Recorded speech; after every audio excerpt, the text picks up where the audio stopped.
Former U.S. Ambassador to Ukraine, Marie Yovanovitch. She has a new memoir coming out next week entitled Lessons from the Edge, in which she discusses her 33 years in foreign service.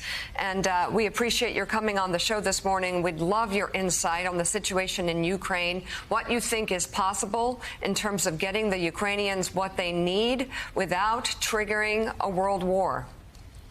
Well, I think that is the very question. How do we provide more support? How do we help save Ukraine without expanding the conflict in a way that would be very detrimental to all of us? Nobody wants to push Putin over the edge, but I think all of us, and I would think here in the United States as well, if you look at public opinion polling, we all want to help Ukraine. We have the means to do so, to stop or at least mitigate the carnage that we are seeing in Ukraine. And I think most people do want to help some more.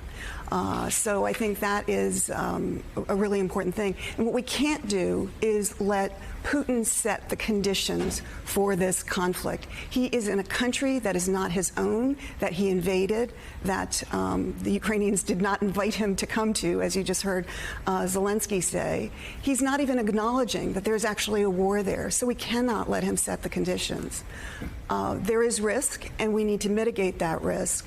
And I think that, that is the really challenging part of this. But I'd also just note that not responding robustly to somebody like Putin also bears risk.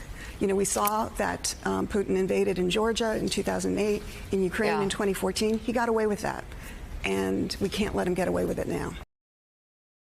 Hey, thanks so much for watching our YouTube channel. You can follow up on today's top stories and breaking news, or catch up on your favorite MSNBC shows all in one place. Download the NBC News app today.